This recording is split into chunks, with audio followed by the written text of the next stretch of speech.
Σήμερα στο στούντιο, συνεχίζοντας τις αναφορές μου, τις εκπομπές μου στα όσα συμβαίνουν στην μαρτυρική Παλαιστίνη, έχω καλεσμένο τον Νασίμ Αλάτρα, ο οποίος είναι από την Παλαιστίνη, είναι από την Ιορδανία για την ακρίβεια, αλλά τον ευρύτερο χώρο της Παλαιστίνης εννοείται, ο οποίος ζει εδώ και πολλά χρόνια στην Ελλάδα, δημοσιογράφος. Τον ξέρω και από την εποχή που δούλευε στην ελευθεροτυπία, πολλά χρόνια. Έχει βγάλει και ένα βιβλίο για την Παλαιστίνη, το οποίο είναι από τα καλύτερα που κυκλοφορούν.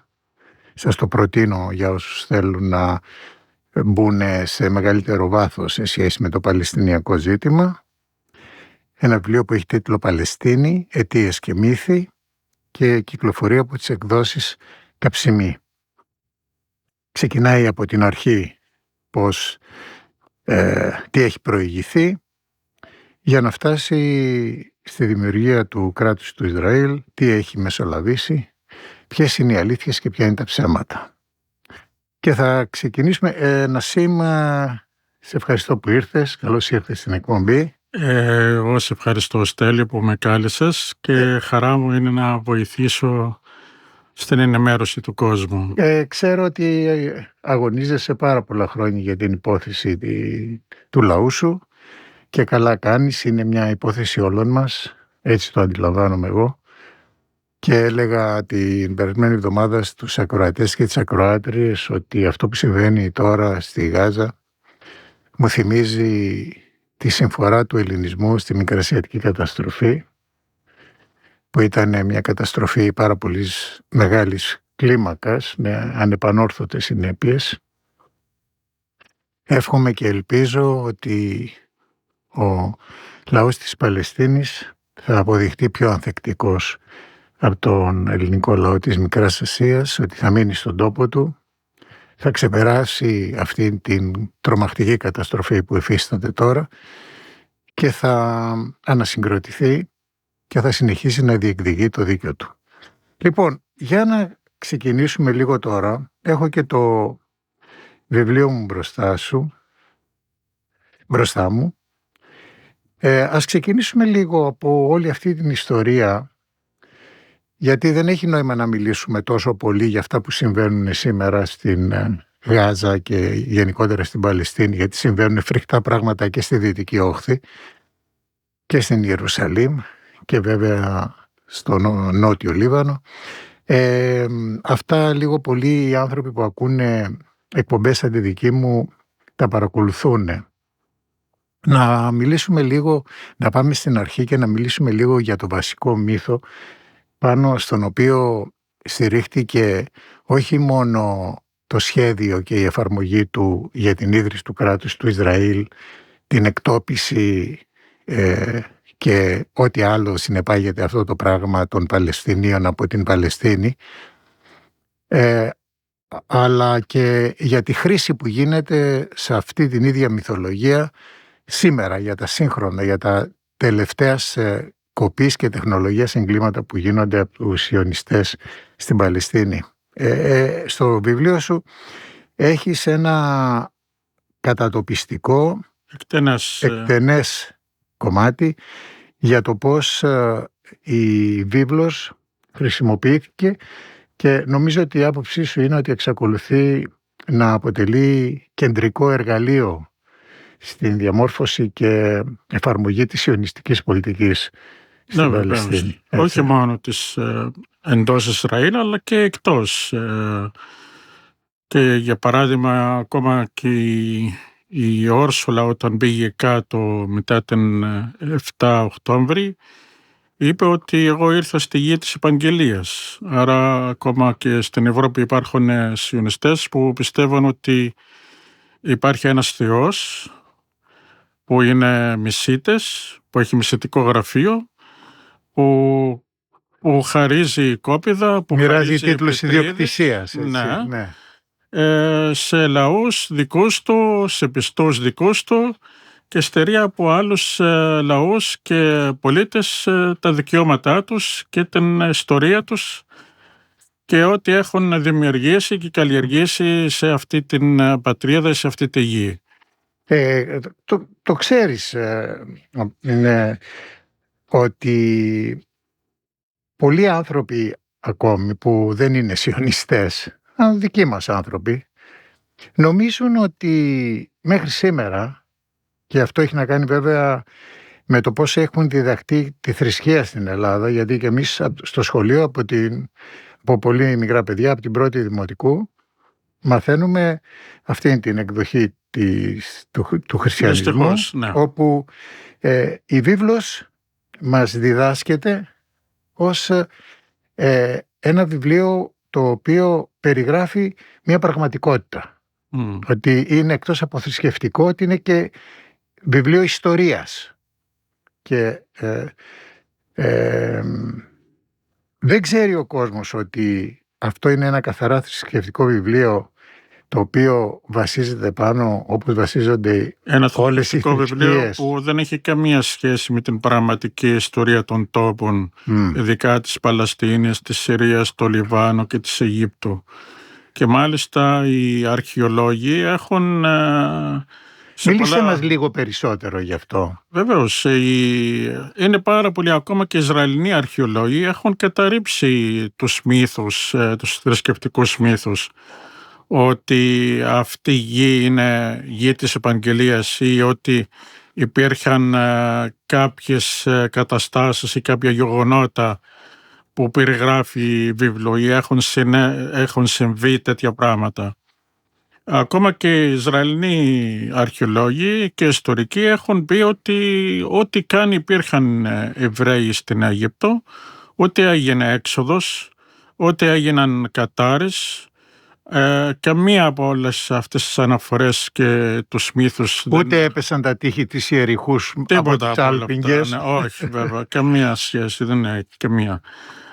Ούτε έχει συμβεί γεγονότα όπως κατακλυσμός και δεν ξέρω όλα τα υπόλοιπα, δηλαδή Βεβαίως, γιατί όλα αυτά τα γεωφυσικά φαινόμενα αφήνουν ίχνη. Αυτά ανιχνεύονται δηλαδή όσα χρόνια για να περάσουν. Βέβαια, όλα ανιχνεύονται. Ναι.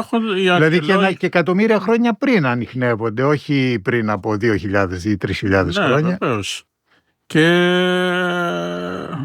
ό,τι ναός του Σολομώντα υπήρχε, ό,τι το ένα, ό,τι το άλλο. Δηλαδή όλα αυτά είναι μύθοι, είναι ψέματα, δεν υπήρχαν. Είναι θρησκευτικό αφήγημα που δεν έχει καμία σχέση.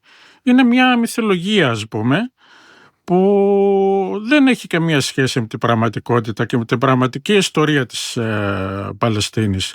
Στην Παλαιστίνη, για παράδειγμα, ζούσαν άλλες φυλές, κυριαρχούσαν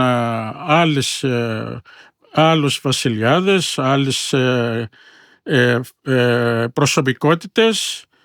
Υπήρχε άλλη εξέλιξη σε όλη την Παλαιστίνη. Υπήρχαν κοινότητες, υπήρχαν άνθρωποι που καλλιεργούσαν, που δημιουργούσαν. Πολλές γλώσσες. Για παράδειγμα, ότι δεν υπάρχει αυτό που λέμε και τώρα το παραδέχονται όλοι οι ακαδημαϊκοί, ότι δεν υπάρχει αυτό που λέμε ότι όλες οι φυλές προέρχονται από τον Αβραάμ ή από τον Νόε, από το καταλαβαίνω. Δεν υπήρχε καμία σχέση. Δηλαδή, ότι υπάρχουν σεμιτικές γλώσσες, ότι σεμιτική λαοί, ότι σεμιτική κουλτούρα, όλα αυτά είναι εκτός πραγματικότητας. Δηλαδή, όλη η περιοχή στην Μέση Ανατολή, από την Γεμένη μέχρι την Αραβική Χερσόνησο, μέχρι το Ιράκ, μέχρι τη Συρία, μέχρι το Λίβανο, μέχρι την Παλαιστίνη, μέχρι την Αίγυπτο, είναι άλλες κουλτούρες, άλλοι λαοί, άλλες γλώσσες που δεν έχουν και μία σχέση με το αφήγημα των βίβλος. Όχι μόνο της βίβλου, αλλά και των άλλων θρησκειών. Με τα Ευαγγέλια, με το Κοράνι, τα οποία είναι συγκοινωνώντα δοχεία δηλαδή. Για παράδειγμα, όποιος θα διαβάζει το Κοράνι πολύ καλά, θα διαπιστώσει εύκολα ότι το 55% και παραπάνω από τους στίχους και από τις ιστορίες μέσα στο Κοράνι βγαλμένα από τη βίβλο και από τα Ευαγγέλια. Δεν είναι κάτι το εκτός, ας πούμε, είναι άλλη θρησκεία, είναι συγκοινωνώντα δοχεία. Έχουν το ίδιο θρησκευτικό αφήγημα. Και επίσης να πούμε ότι όλοι οι λαοί, όχι μόνο εκείνης της περιοχής, αλλά όλη της ανθρωπότητας, όλοι οι λαοί έχουν τη δική τους μυθολογία. Ακριβώς. Έτσι, και ότι στην ευρύτερη αυτή περιοχή υπάρχουν και ορισμένες μυθολογίες, όπως το Ιρακινό έπος του Γκιλγκαμές, το οποίο αυτό άσκησε μια τεράστια επιρροή. Έτσι, και από εκεί προέρχεται ο κατακλυσμός και όλο αυτό το σχετικό. Ναι, και μετά βέβαια όλο αυτό το πράγμα υιοθετήθηκε πακέτο από τους χριστιανούς, έτσι, και ενσωματώθηκε μετά η Καινή Διαθήκη στη βίβλο, ας πούμε, στην Παλαιά Διαθήκη, και φτιάχτηκε ένα καινούριο μόρφωμα, όπως έγινε και αργότερα και με τον Ισλαμισμό, ας πούμε, έτσι, που όλα αυτά λοιπόν, όπως πολύ σωστά είπες, είναι συγκοινωνούντα δοχεία και είναι στη σφαίρα πάντα των ιδεών και της διάπλασης εκ μέρους των ανθρώπων ιστοριών φανταστικών, γύρω από τις οποίες χτίζονται οι θρησκείες και αντίστοιχα και οι πολιτισμοί, βέβαια. Έτσι. Για να μπορούν να κυριαρχήσουν κάποιες αυτοκρατορίες, κάποιοι εξουσιαστές, να μπορούν γιατί να κάνουν είναι συνεκτικό κομμάτι μια θρησκεία. Έτσι, γιατί ο Άγιος Κωνσταντίνος υιοθετεί ξαφνικά τον χριστιανισμό ενώ είναι Ρωμαίος. Έτσι, γιατί πηγαίνει στην Ανατολή και ενώνει τους λαούς της Ανατολής. Λοιπόν, όλα έχουν τις ιστορικές τους εξηγήσεις. Απλώς είναι πολλές φορές εντυπωσιακό ότι γιατί έχουμε και φίλους μορφωμένους, καλλιεργημένους που πιστεύουν σε μια ανώτερη ύπαρξη. Αυτό είναι κάτι άλλο. Δηλαδή, κατά τη γνώμη μου, να πιστεύεις ότι στην ύπαρξη ενός Θεού, σε μια ανώτερης δύναμης, και η θρησκεία είναι ένα κατασκεύασμα των ανθρώπων. Δηλαδή, ακόμα και αν υπάρχει Θεός, δεν έχει σχέση με τις θρησκείες που κατασκευάζουν επί γης οι άνθρωποι. Έτσι. Λοιπόν, αυτό λοιπόν τώρα χρησιμοποιήθηκε κατά κόρον και χρησιμοποιείται μέχρι σήμερα. Τώρα είναι τρομακτικό να βγαίνει ο πρωθυπουργός μιας χώρας, να βγαίνουν υπουργοί, βουλευτές, να βγαίνουν δημοσιογράφοι, να βγαίνουν πανεπιστημιακοί κτλ. Και να λένε ότι η βίβλος μας επιτάσσει να εξοντώσουμε αυτούς οι οποίοι είναι εχθροί μας και μας εμποδίζουν να δημιουργήσουμε το κράτος που θα υποδεχτεί το Μεσσία. Έτσι, να πιστεύουν. Εγώ βέβαια να σου πω κάτι, εγώ έχω μια διαφωνία ίσως μαζί σου λίγο σε αυτό το θέμα. Εγώ θεωρώ ότι όλο αυτό είναι επίσης ένα πολιτικό παραμύθι. Δηλαδή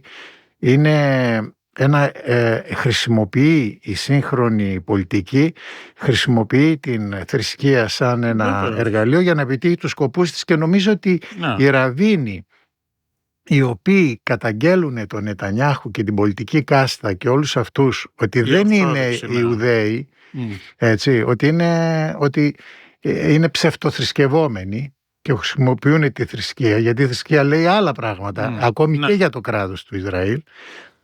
Αυτοί έχουν περισσότερο δίκαιο από αυτούς που το χρησιμοποιούν. Και νομίζω ότι αυτό ήταν από την αρχή, δηλαδή από τους πρώτους Σιωνιστές.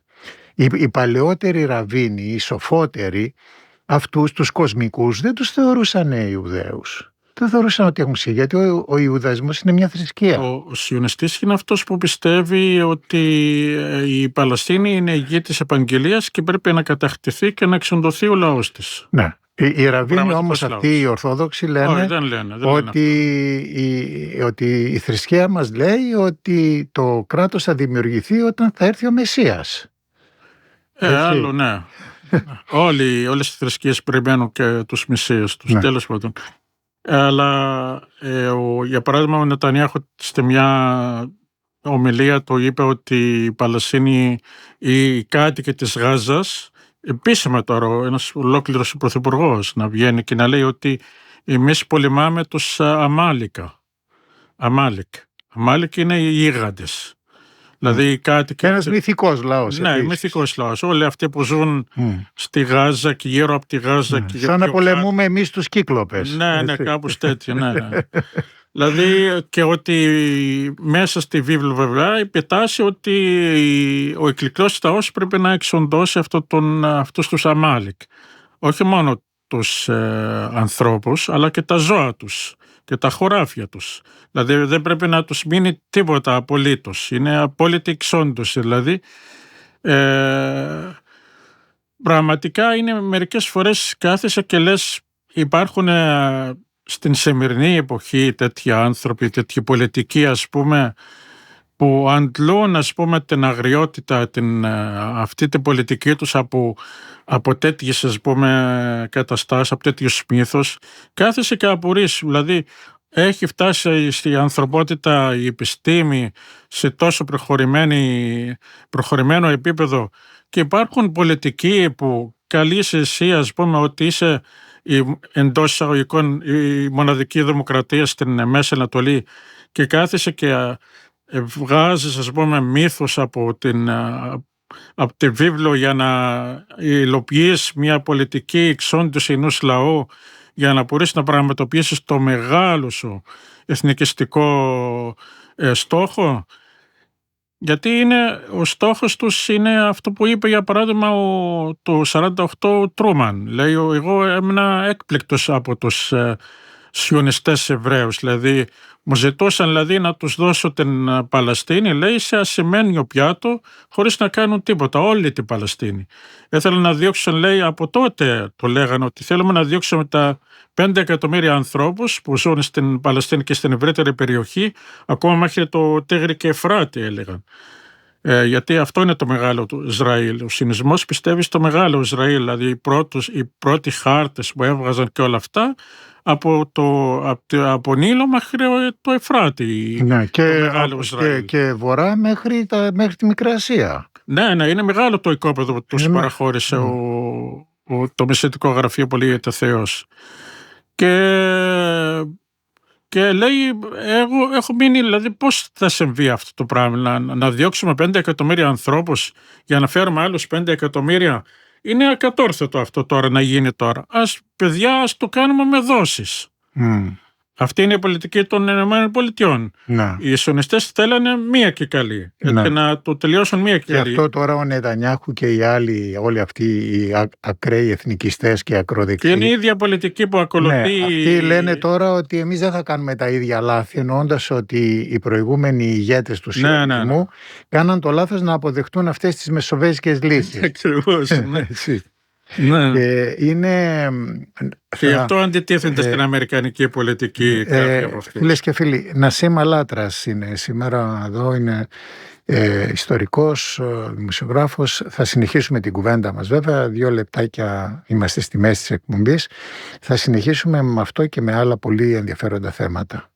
Φίλες και φίλοι, και πάλι χρόνια πολλά σε όσους γιορτάζουν και σε όσους αισθάνονται μια εορταστική διάθεση. Η κατάσταση γενικότερα είναι πολύ άσχημη και στο εσωτερικό της χώρας, αλλά όταν βλέπεις τι συμβαίνει στην Παλαιστίνη, όλα τα άλλα σου φαίνονται απλές οδοντόκρεμες.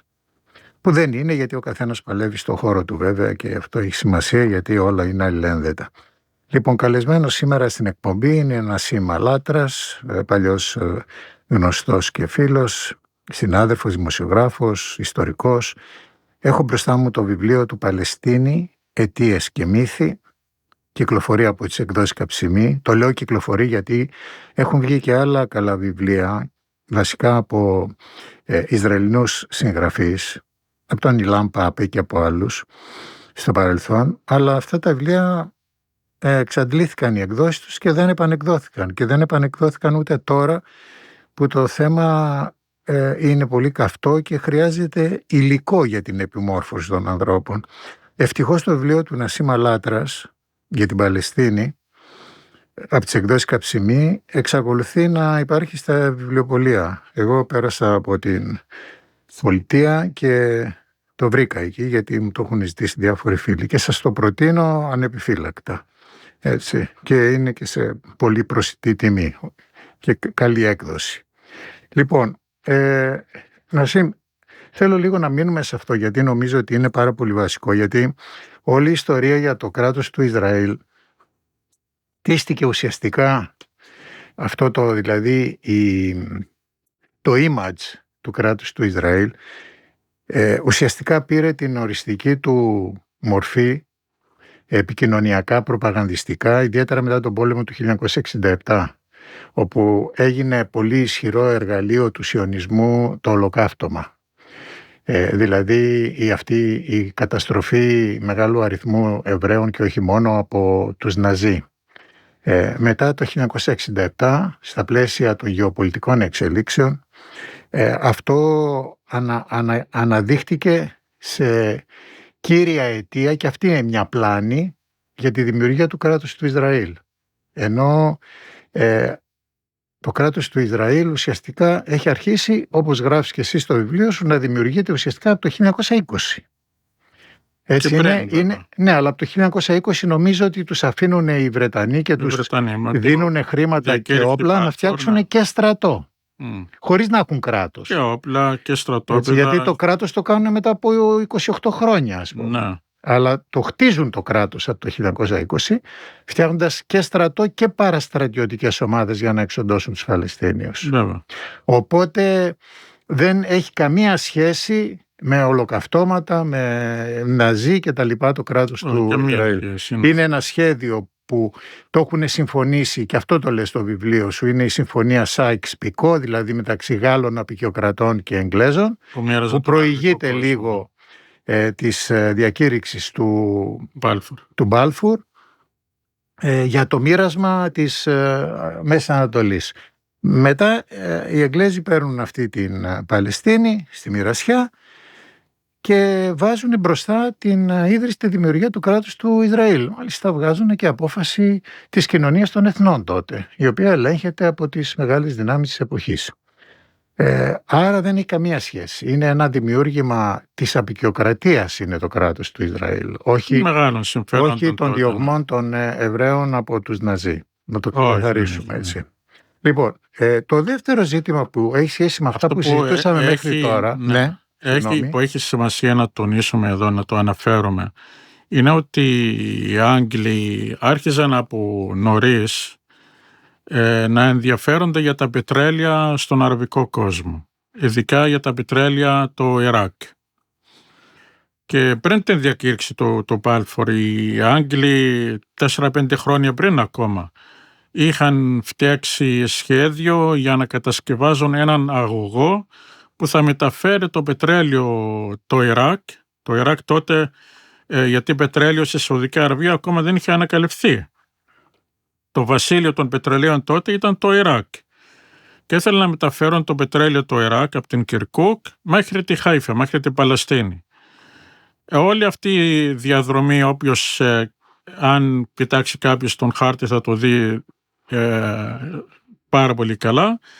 Όλο ο αγωγός θα ερχόταν από το Ιράκ, θα περνούσε από την Ιορδανία και θα περνούσε από την κοιλάδα Μάρτς Μπεν Άμερ, η οποία τώρα είναι η κοιλάδα Ισραήλ, μέσα στην Παλαιστίνη. Όποιος κοιτάξει καλά την διαδρομή του αγωγού και κοιτάξει που έδιναν ενδιαφέρον οι Άγγλοι και οι σιωνιστές για να κατακτήσουν εδάφη και να αγοράσουν εδάφη και να δημιουργήσουν εδαφικές ανατροπές μέσα στην Παλαιστίνη, ήταν ακριβώς στη διαδρομή που θα περνούσε ο αγωγός στην κοιλάδα Μάρτς Μπεν Άμερ. Αυτή η κοιλάδα είναι, πώς λέμε, όπως η κοιλάδα εδώ στο Θεσσαλικό κάμπο και όλα αυτά, Ίσιωμα και όλα αυτά, κάπως είναι έτσι, και ήταν πολύ εύκολο να περνάει ο αγωγός και να φτάσει μέχρι το λιμάνι της Χάιφα.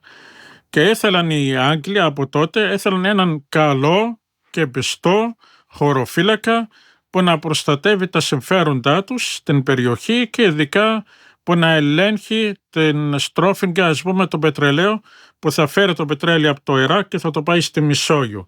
Γιατί τότε υπήρχε η βιομηχανική ανάπτυξη σε πολλές δυτικές χώρες που είχαν βγει από τον Πρώτο Παγκόσμιο Πόλεμο και υπήρχε βιομηχανική ανάπτυξη και έθελαν ένα φτηνό, γρήγορο πετρέλαιο από το Ιράκ και από την Μέση Ανατολή. Και έτσι σκέφτηκαν να φτιάξουν τον αγωγό και να καταλήξει στο λιμάνι της Χάιφα, το οποίο θα το παρέδιδαν στο σιωνιστικό κίνημα, γιατί θεώρησαν ότι το σιωνιστικό κίνημα είναι ο καλύτερος χωροφύλακας, ο πιο πιστός που θα τηρήσει και δεν θα προδώσει τα γεωπολιτικά συμφέροντα των Άγγλων. Εντάξει, και με δεδομένο ότι οι σιωνιστές, πρέπει να το πούμε αυτό γιατί δεν ξέρω τι εντύπωση έχει ο κόσμος, οι σιωνιστές ήταν Ευρωπαίοι. Ήταν βασικά Γερμανοί, Πολωνοί και Ρώσοι της Ευρωπαϊκής Ρωσίας. Όλοι οι πρωθυπουργοί του Ισραήλ μέχρι στιγμής προέρχονται από δυτικές χώρες. Ναι. Είναι όλοι Ασκενάζοι. Ναι. Έτσι, είναι λοιπόν από αυτή την τέτοια και μάλιστα θεωρούν και τους άλλους Εβραίους, τους θεωρούν υποδέστερους. Ναι. Θα το πούμε και αυτό, έτσι. Λοιπόν, ήθελα να πάω λίγο πίσω λοιπόν και να πω ότι, ξέρεις, εμένα μου έκανε εντύπωση όταν άρχισα να ασχολούμαι και να μελετάω τις ιστορίες, γιατί έχω ασχοληθεί πάρα πολύ με τις ιστορίες των λαών και ιδιαίτερα αυτής της ευρύτερης μας περιοχής, ότι οι Ισραηλοί, οι Εβραίοι, οι Σιωνιστές ιδιαίτερα, που επικαλούνται την βίβλο ως ιστορία και έχουν ανασκάψει όλη την Παλαιστίνη για να ανακαλύψουν διάφορα ευρήματα που θα επιβεβαιώσουν τις θεωρίες τους, ότι ενώ ισχυρίζονται ότι πρόκειται για ένα πολύ μεγάλο πολιτισμό με τον Σολομώντα και με τον Δαβίδ και τα λοιπά, ας πούμε, ότι δεν έχει βρεθεί απολύτως τίποτα. Δηλαδή απολύτως. Το λέω αυτό γιατί εμείς εδώ είμαστε στη μικρή Ελλαδίτσα. Εγώ να σου πω κάτι άλλο. Άσε με να ολοκληρώσω. Ναι. Είμαστε στη μικρή Ελλαδίτσα και εδώ, ας πούμε, σε οποιοδήποτε οικόπεδο μπεις και χτυπήσεις με το παπούτσι σου, θα βγει ένα κομμάτι από αναφορέα, έτσι. Και στην Παλαιστίνη όπου πας, όπως σκάβεις και όλα αυτά, θα βρεις ελληνικά αρχαία. Ναι. Και όχι μόνο ελληνικά. Περαιτέρω να σου πω ότι στην Παλαιστίνη, μετά την Μικρά Ασία και την Ελλάδα, στην Παλαιστίνη υπάρχουν τα περισσότερα ελληνικά αρχαία. Καταρχήν οι Έλληνες έχουν χτίσει στην Παλαιστίνη 124 πόλεις. Καλά, τρελαίνεσαι. Ναούς, απίστευτα πράγματα. Δηλαδή αν κάποιος δικαιώται κάτι στην Παλαιστίνη να πει ότι θέλω να φτιάξω κράτος στην Παλαιστίνη, είναι οι Έλληνες. Ναι. Τόσα, ας πούμε, που έχουν αφήσει στην Παλαιστίνη έχουν ισχυρό επιχείρημα, δηλαδή. Ναι. Έχουν αποδείξεις καταρχήν. Ναι. Μα ήταν από τον Μέγα Αλεξανδρό μέχρι την Ρωμαϊκή Αυτοκρατορία και πέρα μετά από το αυτό. Για πάνω από 400 χρόνια οι Έλληνες κυριαρχούσαν στην Παλαιστίνη αλλά και στην ευρύτερη περιοχή. Ακόμα και τώρα βρίσκουν πάρα πολλά πράγματα στο Λίβανο, στη Συρία και στην Παλαιστίνη. Οι Ισραηλοί αρχαιολόγοι έχουν σκάψει από άκρη σε άκρη την Παλαιστίνη και τα περισσότερα που βρίσκουν είναι ελληνικά αρχαία. Ωραία. Αλλά λένε ότι τα βρήκαμε, για παράδειγμα, στο τάδε σημείο που αναφέρεται στη βίβλο. Τι σχέση έχει δηλαδή το ένα με το άλλο? Καμία σχέση. Δηλαδή... γιατί προηγείται χρονικά η ιστορία της βίβλου, αν είναι ιστορία. Και κάποιοι νομίζουν, για παράδειγμα, διαβάζουν το άρθρο, άμα κάτσεις και διαβάζεις μια αρχαιολογική ανασκαφή, για παράδειγμα, στην Παλαιστίνη βρέθηκαν αρχαία το ένα και το άλλο. Κάθεσαι και διαβάζεις ολόκληρο το άρθρο, που το στέλνουν βέβαια οι Ισραηλοί, είναι μέσα στα πλαίσια της προπαγάνδας. Νομίζεις ότι είναι εβραϊκά αρχαία, ενώ δεν είναι. Απλώς βρέθηκαν στη γη του Ισραήλ, ωραία, στο τάδε σημείο που αναφέρεται η βίβλος, ωραία, και τα λοιπά και τα λοιπά, δεν έχουν καμία σχέση. Είναι τα περισσότερα αρχαία που βρίσκονται στην Παλαιστίνη και που λένε τώρα το Ισραήλ, είναι ελληνικά, είναι αιγυπτιακά, είναι κανανίτικα, βυζαντινά, Φιλιστέων, βυζαντινά, ασσυριακά, αραμαϊκά, είναι από όλους τους πολιτισμούς, δηλαδή υπάρχουν. Και να πούμε δε ότι τα χρόνια στα οποία αναφέρεται, υποτίθεται η βίβλος ιστορικά ή την περίοδο τουλάχιστον μετά την οποία έχουν γραφτεί τα κομμάτια της βίβλου, η Παλαιστίνη ήταν μέρος της επικράτειας της Αιγύπτου. Η Αίγυπτος ήταν το μεγάλο βασίλειο της εποχής εκείνης. Είχαν διοικητές, Αιγύπτια και όλα αυτά. Και επίσης είναι πολύ ενδιαφέρον που επισημαίνει στο βιβλίο σου ότι σε όλη τη βίβλο που αναφέρεται σε αυτή την περίοδο της Αιγύπτου, ακόμα και όταν υποτίθεται ότι φεύγουν, κάνουν την έξοδο από την Αίγυπτο οι Εβραίοι, δεν υπάρχει καμία μα ούτε μία αναφορά στους Φαραώ.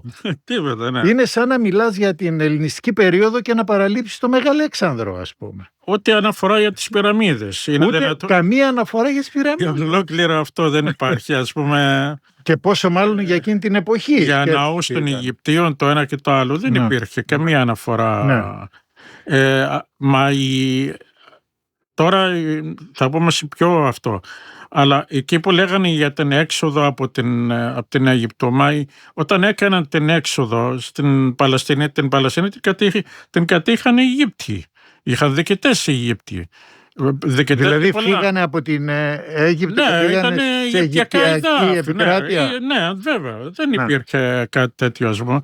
Ούτε ο Φαραώ πνίγηκε στη θάλασσα, ούτε χώρισα τη θάλασσα, ξέρω εγώ πώς το χώρισα με τη μαγκούρα του κτλ. Τέλος πάντων, είναι εξωφρενικά αυτά τα πράγματα, αλλά τέλος πάντων. Ναι, είναι εξωφρενικά να τα επικαλούνται οι Ευρωπαίοι τώρα που υποτίθεται ότι οι Ευρωπαίοι είναι φορείς, είναι συνεχιστές του αρχαίου ελληνικού πολιτισμού που βασίζεται στη λογική και είναι επίσης και αυτοί που δημιούργησαν το διαφωτισμό. Που ο διαφωτισμός είναι το κύριο του γνώρισμα, είναι αντιθρησκευτικός. Έτσι.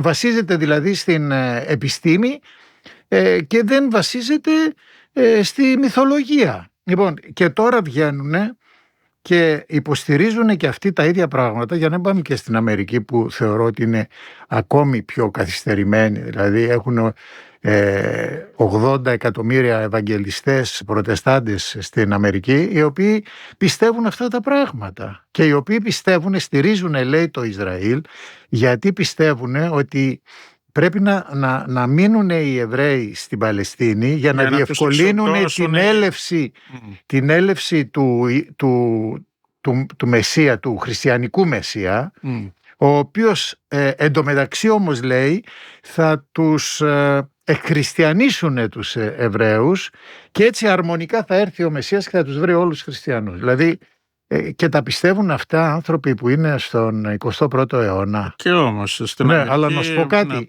είναι και το τέλος τους, Νασίμ. Είναι και το τέλος τους. Καταλαβες, είναι και το τέλος τους αυτό το πράγμα, γιατί αποδεικνύουν τελικά ότι μετά από μια πορεία που φτάσανε μέχρι εδώ, τελικά δεν μπόρεσαν να αποβάλουν την εσωτερική τους καθυστέρηση και την εσωτερική τους βαρβαρότητα. Και σήμερα πια υπάρχει μεγάλη αφύπνιση στην ανθρωπότητα και δεν περνάει πια αυτή η μπογιά. Ναι, σίγουρα δεν περνάει. Περνάει μόνο με πολύ βία, αλλά αυτή τη στιγμή και το μέτωπο του Παγκόσμιου Νότου που σχηματίζεται είναι πολύ ισχυρό. Δεν βασίζεται μόνο στα εθνικό-απελευθερωτικά κινήματα της Αφρικής, της Μοζαμβίκης ή ξέρω εγώ της Αγγόλας. Τώρα είναι η Κίνα, είναι η Ινδία, είναι η Βραζιλία, είναι η Νότια Αφρική. Έτσι, δηλαδή πολύ ισχυρές χώρες οι οποίες φτιάχνουν ένα καινούριο μέτωπο που νομίζω ότι πια αυτό η ευρωπαϊκή μυθολογία, στην οποία εντάσσεται και η ιστορία με τη βίβλο, νομίζω ότι είναι πια μια ξεπερασμένη μυθολογία η οποία βρίσκεται στα τελευταία της.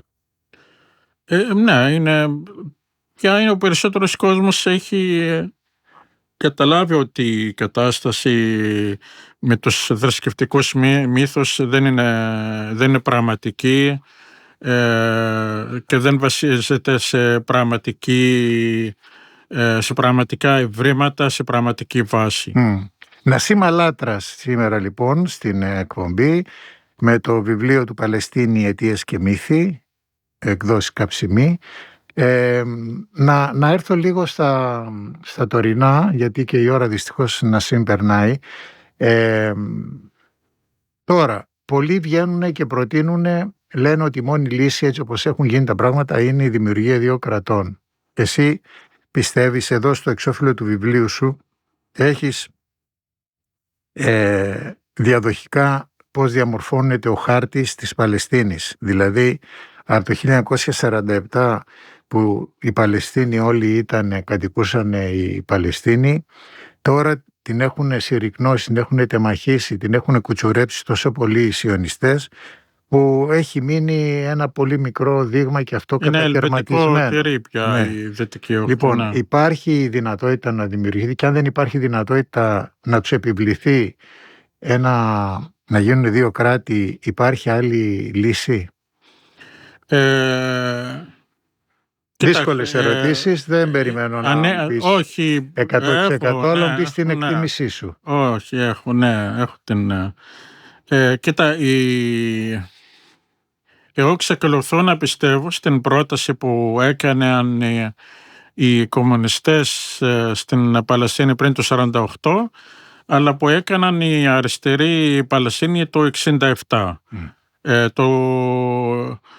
Οι Παλαιστίνοι αριστεροί πρότειναν το 1967 μια δημοκρατική Παλαιστίνη, στην οποία θα ζουν όλοι ανεξαρτήτως θρησκεύματος και πεποιθήσεων, με ίσα δικαιώματα και ίσες υποχρεώσεις, σε μια δημοκρατική Παλαιστίνη.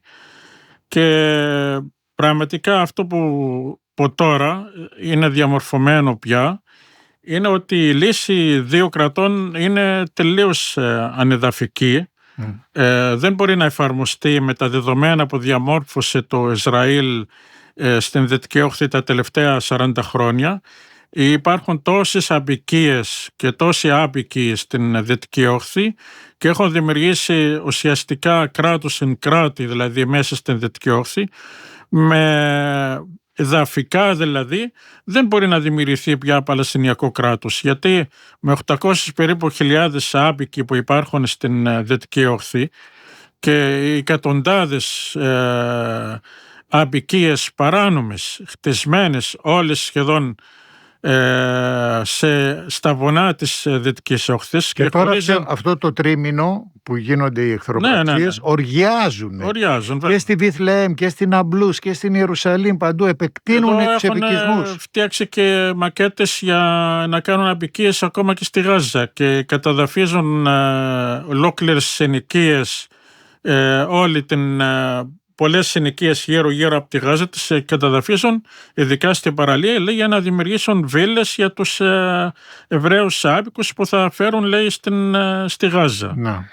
Αλλά... Και βέβαια πρέπει να πούμε ότι με αυτόν τον τρόπο ουσιαστικά παίρνουν και το πετρέλαιο που αναλογεί στη θαλάσσια ζώνη που έχει σχέση με τη Γάζα, έτσι. Να το πούμε και αυτό. Δηλαδή είναι μια αρπαγή πάλι, μια καινούρια λαιλασία. Είναι ένα πλιάτσικο καινούριο είναι όλη αυτή η ιστορία. Απίστευτο, ναι. Και αυτό που λέμε για την λύση δύο κρατών είναι πραγματικά ότι πρέπει να το κοιτάξει καλά η αριστερά. Όταν η αριστερά προτείνει κάτι, πρέπει να προτείνει κάτι βασιζόμενοι, ας πούμε, σε πραγματικά γεγονότα, σε πραγματικά δεδομένα, στην πραγματικότητα να πατάει πόδι και όχι να είναι σε σενάριο φαντασίας. Γιατί πραγματικά το να προτείνεις τώρα λύση δύο κρατών είναι σενάριο φαντασίας. Με αυτό το κράτος, το ναζιστικό κράτος που υπάρχει στην Παλαιστίνη, στην κατεχόμενη Παλαιστίνη, δεν μπορεί να δημιουργηθεί Παλαιστινιακό κράτος. Μην λέμε κάτι που δεν είναι ανεφάρμοστο. Δηλαδή, ο Σαρούν, για παράδειγμα, οι ηλικίες προϋποθέσεις δεν υπάρχουν. Είναι απλώς στρώνεις το έδαφος, ετοιμάζεις το έδαφος για το Ισραήλ να συνεχίζει να εκτοπίζει και να ισοπεδώνει την Παλαιστίνη και να την κατακτήσει όλη. Απλώς τους δίνεις χρόνο, πλασάροντας μύθους και παραμύθια ότι είναι η λύση δύο κρατών. Αν πραγματικά θέλουν οι ΗΠΑ να εφαρμόζουν τη λύση δύο κρατών, μπορούν να τη εφαρμόζουν σε μια εβδομάδα. Αν θέλουν οι ΗΠΑ, αλλά δεν θέλουν. Δεν μας έχουν δώσει τέτοια δείγματα. Αν θέλει η Ευρωπαϊκή Ένωση να την εφαρμόζει ακόμα, έστω 10% να πούμε, 10%, θα έχει λάβει μέτρα εναντίον του Ισραήλ για τις παράνομες απικίες που χτίζει συνέχεια ή που έχει χτίσει στην Δυτική Όχθη. Αλλά δεν έχει ληφθεί κανένα μέτρο εναντίον του Ισραήλ. Λαμβάνονται μέτρα εναντίον άλλων κρατών για ασήμαντα πράγματα πολλές φορές, αλλά δεν λαμβάνονται για μέτρα εναντίον του Ισραήλ για γενοκτονίες, για εγκλήματα πολέμου, πρωτοφανή δηλαδή εγκλήματα πολέμου, για μια γενοκτονία κυριολεκτικά που εκτελήσεται και τη βλέπουμε όλοι καθημερινά στις οθόνες μας με απίστευτη αγριότητα. Δεν μπορεί δηλαδή να κάθεσαι εσύ και να λες θα περιμένω να τελειώσει και όλα αυτά. Τι να περιμένεις? Δηλαδή εδώ έχουν ισοπεδώσει ολόκληρα όλα τα πανεπιστήμια της Γάζας, έχουν ισοπεδώσει τα περισσότερα σχολεία, έχουν ισοπεδώσει πάνω από το 65% των κατοικιών της Λωρίδας της Γάζας. Δεν υπάρχει σύστημα τα νοσοκομεία, ίδρυυσης, 26 νοσοκομεία είναι εκτός λειτουργίας. Δεν υπάρχει σύστημα ίδρυυσης, δεν υπάρχει σύστημα αποχέτευσης. Είδα τώρα που βρέχει, έχουν ανακατευτεί τα λίμματα από τους βόθρους, έχουν ανακατευτεί με τα νερά. Ασθένειες μεταδοτικές, έχει καταρρεύσει ουσιαστικά το υγειονομικό σύστημα στη Γάζα, και όταν προκαλείς όλη αυτή την καταστροφή, όταν λέμε καταστρέφουν τα πανεπιστήμια, σημαίνει ότι τις βιβλιοθήκες, αλλά τα πανεπιστήμια και τα σχολεία, τα επόμενα χρόνια, αυτοί που σπούδαζαν σε αυτά τα πανεπιστήμια, οι μαθητές που πήγαιναν σε αυτά τα σχολεία, πού θα πάνε? Αυτοί οι ασθενείς που έχουν, ας πούμε, χρόνια νοσήματα στη Γάζα, που έχουν και καρκίνο, που έχουν το ένα και το άλλο, που κάνουν αιμοκαθάρσεις. Όλο αυτό όταν καταστρέφεις τα νοσοκομεία, τι επιδιώκεις ακριβώς? Να εξοντώσεις τη Χαμάς ή να εξοντώσεις τον πληθυσμό, να τον αναγκάσεις να φύγει εκτός της Λωρίδας της Γάζας? Αν η Αίγυπτος, για παράδειγμα, δέχτηκε το αίτημα των Αμερικανών και των Ισραηλινών να ανοίξουν τα σύνορα της Αιγύπτου με τη Γάζα, ήδη θα έχουν, όπως τότε έθελε ο Σαμαών Πέρις, αυτό το μεγάλο περιστέρα, ας πούμε, να εκτοπίζει το 1971 το 1 τρίτο το πληθυσμό της Γάζας, που τότε ήταν 350.000, τώρα είναι 2,5 εκατομμύρια. Το Ισραήλ ουσιαστικά τώρα υπάρχει στο νότιο κομμάτι της Γάζας, υπάρχουν 2 εκατομμύρια Παλαιστίνοι. Αν το Ισραήλ φτάνει μέχρι το άξονα Φιλαδέλφια και τα σύνορα με την Αίγυπτο και όλα αυτά, και ανοίγει τα σύνορα χωρίς να κάνει τίποτα η Αίγυπτος, να είστε σίγουροι ότι θα εκτοπίσουν περίπου πάνω από 1,5 εκατομμύριο. Νομίζω ότι μέχρι στιγμής η Αίγυπτος δεν το δέχεται. Όχι, δεν το δέχεται. Ναι, παρόλο που τις ασκούν πιέσεις αφόρητες και από το Διεθνές Νομισματικό Ταμείο και από την Αμερική, ακόμα και από το Κογκρέσον, μέλη του Κογκρέσον, ασκούν πιέσεις αφόρητες. Αλλά είδα ότι οι μεγαλύτερες ίσως διαδηλώσεις υπέρ του Παλαιστινιακού έχουν γίνει στην Αίγυπτο. Είναι εντυπωσιακό. Πολύ μεγάλες κινητοποιήσεις. Έγιναν στην Αίγυπτο μεγάλες κινητοποιήσεις, αλλά όχι αυτές που πραγματικά περιμέναμε κυριολεκτικά, για να σου πω την αλήθεια. Εγώ περίμενα ακόμα μεγαλύτερες κινητοποιήσεις στην Αίγυπτο, γιατί όντως ο λαός της Αιγύπτου βράζει και βγαίνει και διαδηλώνει και θέλει να βγει να διαδηλώνει πιο ανοιχτά, πιο μαζικά. Αλλά δυστυχώς εκεί πέρα η Αίγυπτος, γιατί φοβάται για την τάξη, για την ασφάλεια εντός της Αιγύπτου και φοβάται μην εκμεταλλευτούν, όπως ισχυρίζονται οι πολιτικοί, κάποιοι καταστάσεις, κάποιοι από το εξωτερικό, να δημιουργήσουν ταραχές και ανατροπές μέσα στην Αίγυπτο, και σου λέει πολύ αυτό. Υπάρχουν, κοίταξε, αυτά είναι υπαρκτά προβλήματα, πρέπει να τα λαβαίνουμε υπόψη μας. Αλλά γενικά νομίζω ότι έχουν βγει και πάρα πολλοί Νασίμα Λάτρας, έχουν βγει και πολλοί αναλυτές στην Ευρώπη, στην Αμερική, σε πολλές χώρες έχουν βγει, οι οποίοι κάνουν εκτιμήσεις πολύ απεσιόδοξες για το Ισραήλ.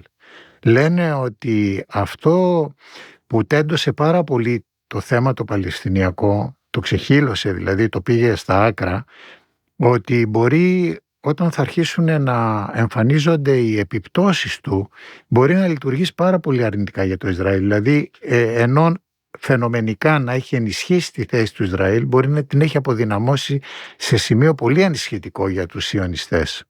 Βέβαια, και οι Αμερικάνοι. Ένα λεπτό έχουμε ακόμα, Νασίμ. Οι Αμερικάνοι και οι Ευρωπαίοι ανησυχούν για το μέλλον το Ισραήλ στην Μέση Ανατολή, για δύο λόγους. Ότι φάνηκε ολοκάθαρα ότι το μέγεθος του ναζισμού στο κράτος του Ισραήλ, το φασισμό, της βαρβαρότητας και όλα αυτά, είναι απίστευτο το μέγεθος αυτό. Δεν μπορούν να το συγκρατήσουν, και ότι μπορεί να φτάσει σε πιο ακόμα ακραίες καταστάσεις, όπως κάποιος που έλεγε για πυρηνικές βόμβες κτλ. Ναι, όχι κάποιος, Αλλά υπουργός, όχι κάποιος. Ναι, υπουργός, ναι, βέβαια. Αλλά αυτό που έχει συγκλονίσει την διεθνή κοινή γνώμη είναι, παρά τις καταστροφές και όλο αυτό που προκαλεί το Ισραήλ, υπάρχει πάρα πολύ δυνατή και δυναμική παλαιστινιακή αντίσταση. Ναι, είναι πολύ εντυπωσιακό. Αυτό, για παράδειγμα, ότι το Ισραήλ κατάφερε εδώ και 95 μέρες να εξοντώσει την παλαιστινιακή αντίσταση. Αυτός ο στρατός που το λέγανε ότι είναι ο μεγάλος στρατός, αίτητος, ότι καταστρέφει. Ακόμα κάποιοι εδώ Έλληνες εθνικιστές έχουν φτάσει να δημιουργούν, να κατασκευάζουν σενάριο ότι θα έρθει το Ισραήλ να απελευθερώσει την πόλη και τα λοιπά, θα τους βοηθήσει. Ναι, και κάτι αριστεροί το πιστέψαν. Ναι. Και βλέπουν ότι εδώ και 95 μέρες δεν μπορεί αυτός ο στρατός να νικήσει τον άνδρο.